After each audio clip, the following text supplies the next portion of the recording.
Bilang Kabanatang 18, ang tungkulin ng mga pari at ng mga Levita. Sinabi ng Panginoon kay Aaron, "Ikaw at ang mga anak mong lalaki na mula sa lahi ni Levi ang mananagot sa kasalanang ginawa ninyo sa inyong paglilingkod sa toldang pinagtipunan. Pero ikaw lang at ang mga anak mo ang mananagot sa kasalanan na inyong magagawa na may kinalaman sa inyong pagkapari. Kung maglilingkod ka at ang mga anak mo sa tolda ng kahon ng kasunduan, patulungin niyo ang mga kamag-anak niyong kapwa Levita.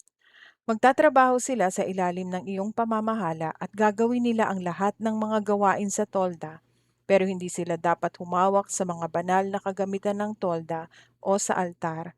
Dahil kung gagawin nila ito, mamamatay sila pati kayo. Tutulong sila sa iyo at responsibilidad nila ang pag-aasikaso ng toldang tipanan at ang paggawa ng lahat ng gawain dito. Dapat walang sino mang tutulong sa iyo at sa iyong mga anak maliban sa lahi ni Levi. Ikaw ang mamamahala sa pag-aasikaso ng banal na lugar at ng altar, para hindi ako muling magalit sa mga Israelita. Ako ang pumili ng kapwa mo Levita mula sa mga Israelita, para maging katulong mo. Itinalaga sila sa akin sa paglilingkod sa toldang tipanan. Pero ikaw lang at ang iyong mga anak ang makapaglilingkod bilang mga pari, dahil kayo lang ang makakagawa ng mga gawain na may kinalaman sa altar at sa pinakabanal na lugar. Regalo ko sa inyo ang inyong pagkapari. Papatayin ang sino mang gagawa nito na hindi pari. Mga handog para sa mga pari at sa mga Levita. Sinabi ng Panginoon kay Aaron, "Ako ang pumili sa iyo na mamahala sa banal na mga handog na inihahandog sa akin ng mga Israelita. Ibinigay ko ito sa iyo at sa iyong mga anak bilang inyong bahagi magpakailanman. May bahagi kayo sa pinakabanal na mga handog na ito na hindi sinusunog, na inihandog ng mga tao sa akin bilang pinakabanal na mga handog. Kasama ng mga handog na ito ang handog bilang pagpaparangal sa akin, handog sa paglilinis at handog na pambayad ng kasalanan. Ito ang mga bahagi mo at ng iyong mga anak. Kainin ninyo ito bilang isang pinakabanal na handog. Kailangang mga lalaki lang ang kakain nito at ituring ninyo itong banal. Ang iba pang mga handog ng mga Israelita na itinataas sa altar ay para rin sa inyo. Ibinibigay ko ito sa inyo at sa iyong mga angkan bilang inyong bahagi magpakailanman. Makakakain ito ang sinuman sa iyong pamilya na itinuturing na malinis. Ibinibigay ko rin sa inyo ang mabubuting produkto na inihahandog ng mga Israelita mula sa una nilang ani, langis ng olibo, bagong katas ng ubas at trigo. Magiging inyong lahat ang mga produkto na kanilang inihahandog mula sa unang ani ng kanilang lupa. Makakakain ito ang sinuman sa iyong pamilya na itinuturing na malinis. Ang lahat ng bagay sa Israel na ibinigay sa akin ng buo ay magiging inyo. Ang lahat ng panganay na lalaki, tao man o hayop na inihahandog sa akin ay magiging inyo rin. Pero kailangang tubusin ninyo ang mga panganay na anak na lalaki at ang mga panganay na mga hayop na itinuturing na marumi. Tubusin ninyo ito kung 1 buwan na ang edad at kailangang tubusin ninyo ito sa halagang 5 pirasong pilak ayon sa bigat ng pilak sa timbangang ginagamit ng mga pari. Pero huwag ninyong tutubusin ang panganay na toro, tupa o kambing dahil sa akin ito. Katayin ninyo ito at iwisik ninyo ang dugo sa altar at sunugin ang mga taba bilang handog sa pamamagitan ng apoy. Ang mabangong samyo ng handog na ito ay makalulugod sa akin. Sa inyo ang karne nito gaya ng dibdib at ng kanang paa ng handog na itinataas ninyo. Ibinibigay ko sa inyo ang lahat ng mga handog na itinataas ng mga Israelita sa akin. Para ito sa inyo at sa inyong mga angkan bilang inyong bahagi magpakailanman. Kasunduan ko ito sa inyo at ang inyong angkan na hindi magbabago magpakailanman. Sinabi pa ng Panginoon kay Aaron, "Kayong mga pari ay walang mamanahing lupa sa Israel, dahil ako mismo ang magbibigay ng inyong mga pangangailangan. Kung tungkol sa mga Levita, babayaran ko sila sa kanilang serbisyo sa tolda. Ibibigay ko sa kanila ang lahat ng ikapu na ibinibigay ng mga Israelita bilang kanilang bahagi. Ngayon, wala nang iba pang Israelita na lalapit sa toldang tipanan maliban sa mga pari at sa mga Levita. Dahil kung lalapit sila, mananagot sila sa kanilang mga kasalanan at mamamatay." Ang mga Levita ang responsable sa mga gawain sa toldang tipanan at mananagot sila sa kanilang magagawang kasalanan laban dito. Ang mga tuntuning ito ay dapat tuparin hanggang sa susunod pang mga henerasyon. Walang mamanahing lupa ang mga Levita sa Israel. Sa halip, ibibigay ko sa kanila bilang kanilang bahagi ang mga ikapu na ibinibigay ng mga Israelita bilang handog nila sa akin. Iyan ang dahilan kung bakit sinasabi ko na ang mga Levita ay walang mamanahing lupa sa Israel. Inutusan ng Panginoon si Moises na sabihin niya ito sa mga Levita. Kung matanggap na ninyo mula sa mga Israelita ang ikapu na ibibigay ko sa inyo bilang inyong bahagi, kailangang magbigay din kayo ng inyong ikapu galing sa ikapu nila bilang handog sa akin. Ituturing ko itong bilang inyong handog mula sa mga ani na parang naghandog kayo ng trigo mula sa giikan o alak mula sa pisaan ng ubas. Sa pamamagitan nito, makapagbibigay din kayo ng handog sa akin galing sa lahat ng ikapu na inyong natanggap mula sa aking mga Israelita. At sa aking bahagi na iyon, ang ikapu nito ay ibigay ninyo sa paring si Aaron. Kailangan na ang aking bahagi ang pinakamagandang parte sa lahat ng ibinibigay sa inyo. Kapag naihandog na ninyo ito, ituturing ko itong handog ninyo mula sa giikan o pisaan ng ubas. Maaari mong kainin at ng iyong pamilya ang inyong bahagi kahit saang lugar dahil sweldo ninyo iyan sa inyong paglilingkod sa toldang tipanan. Hindi kayo magkakasala sa pagkain ninyo nito kung naihandog na ninyo ang pinakamabuting bahagi sa Panginoon. Ngunit siguraduhin ninyo na hindi ninyo marurumihan ang banal na mga handog ng mga Israelita sa pamamagitan ng pagkain ng inyong bahagi nang hindi pa ninyo na ibibigay ang aking bahagi para hindi kayo mamatay. Bilang ika-11 na kabanata, ang tubig na ginagamit sa paglilinis. Sinabi ng Panginoon kina Moises at Aaron, ito pa ang isang tuntunin na gusto kong tuparin ninyo. Sabihan ninyo ang mga Israelita na dalhan kayo ng isang pulang dumalagang baka na walang kapintasan at hindi pa nagagamit sa pag-aararo. Ibigay ninyo ito kay Eleazar na pari at dalhin ninyo sa labas ng kampo at katayin sa kanyang harapan. Pagkatapos, kukuha si Eleazar ng dugo nito sa pamamagitan ng kanyang daliri at iwiwisik ito ng 7 beses sa harapan ng toldang tipanan. At habang nakatingin si Eleazar, susunugin ang buong baka, ang balat, ang laman, dugo at mga bituka nito. Pagkatapos, kukuha si Eleazar ng isang putol ng punong sedro, isang sanga ng tanim na isopo at pulang panali na ihahagis lahat sa sinusunog na baka. Pagkatapos, kailangang labhan ni Eleazar ang kanyang damit at maligo siya.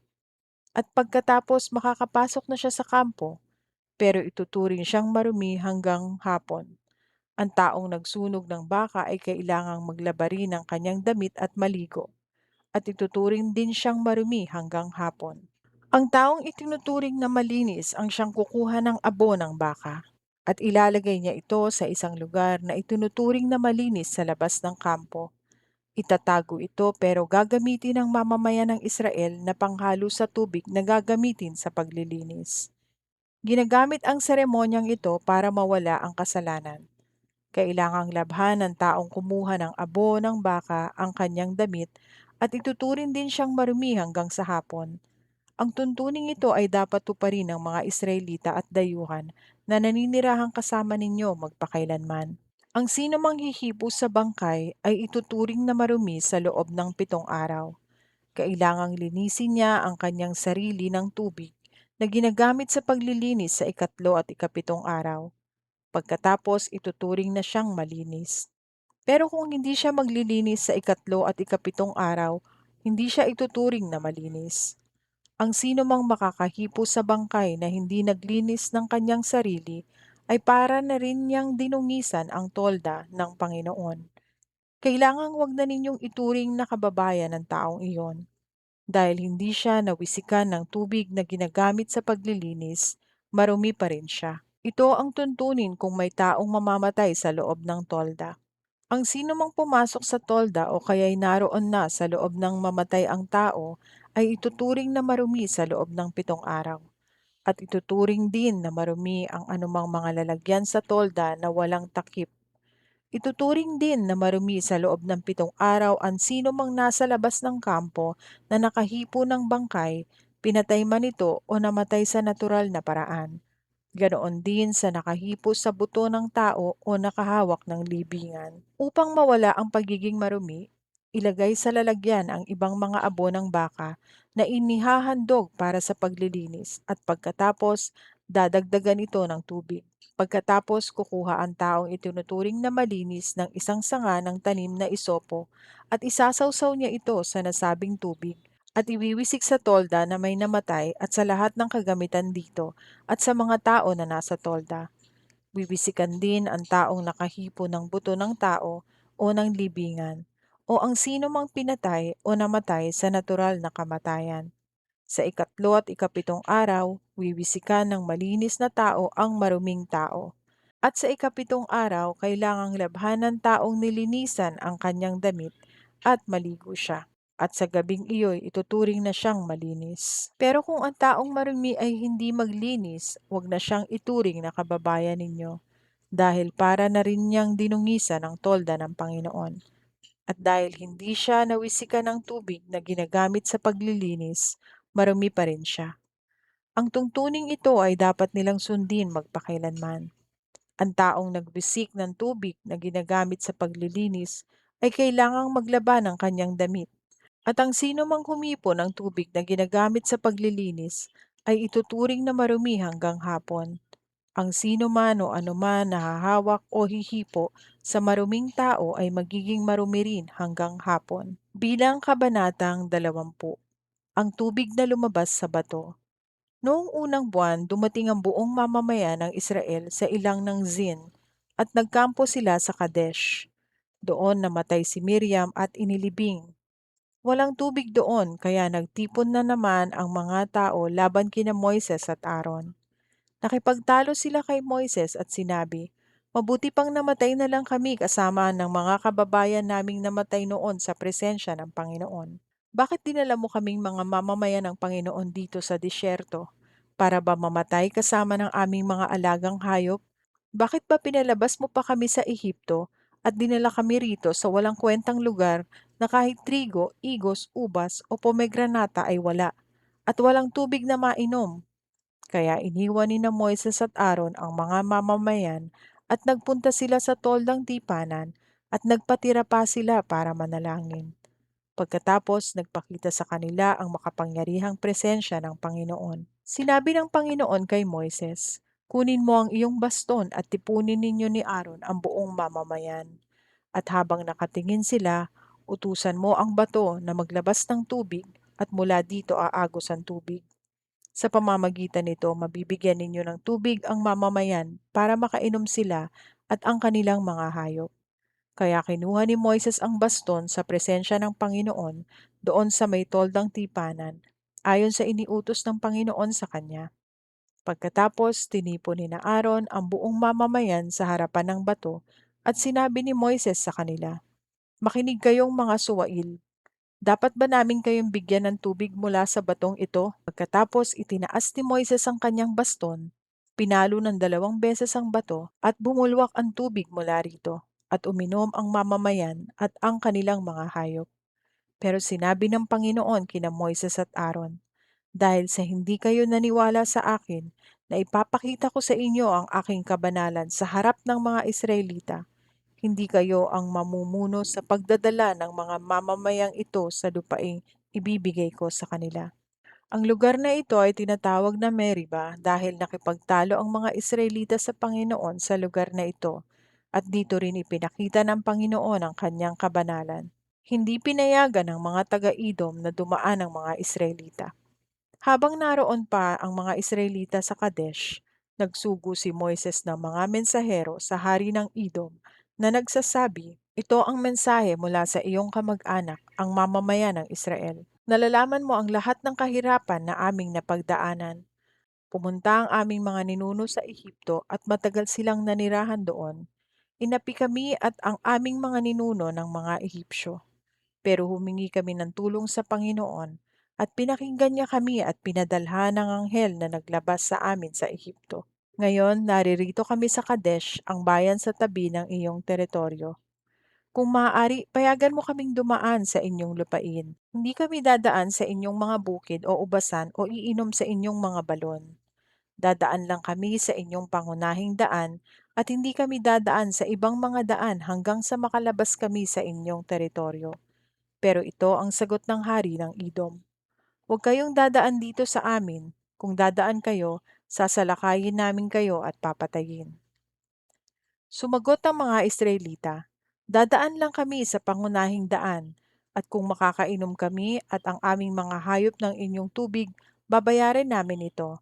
Dadaan lang kami sa inyo. Sumagot muli ang hari ng Edom, hindi kayo maaaring dumaan dito. Pagkatapos, tinipon ng hari ng Edom ang kanyang malalakas na sundalo para makipaglaban sa mga Israelita. Dahil ayaw magpadaan ng mga taga-Edom sa kanilang teritoryo, humanap na lang ang mga Israelita ng ibang madaraanan. Namatay si Aaron. Umalis ang buong mamamayan ng Israel sa Kadesh at pumunta sa bundok ng Hor. Doon sa bundok ng Hor, malapit sa hangganan ng Edom, sinabi ng Panginoon kina Moises at Aaron, dumating na ang panahon, Aaron, na isasama ka na sa piling ng mga yumao mong ninuno. Hindi ka makakapasok sa lupaing ibibigay ko sa mga Israelita, dahil sumuway kayong dalawa ni Moises sa aking utos doon sa bukal ng Meriba. Ngayon, Moises, dalhin mo si Aaron at ang anak niyang si Eleazar sa bundok ng Hor. Pagkatapos, hubaran mo si Aaron ng kanyang damit pampari at ipasuot ito sa anak niyang si Eleazar, dahil mamamatay si Aaron doon sa bundok at isasama na sa piling ng mga yumao niyang ninuno. Sinunod ni Moises ang iniutos sa kanya ng Panginoon. Umakyat sila sa bundok ng Hor habang nakatingin ang buong mamamayan. Pagkatapos, hinubad ni Moises ang damit pampari ni Aaron at ipinasuot niya ito kay Eleazar. At namatay si Aaron doon sa itaas ng bundok. Pagkatapos, bumaba sila Moises at Eleazar mula sa bundok. Nang malaman ng buong mamamayan na patay na si Aaron, nagluksa sila para sa kanya sa loob ng 30 araw.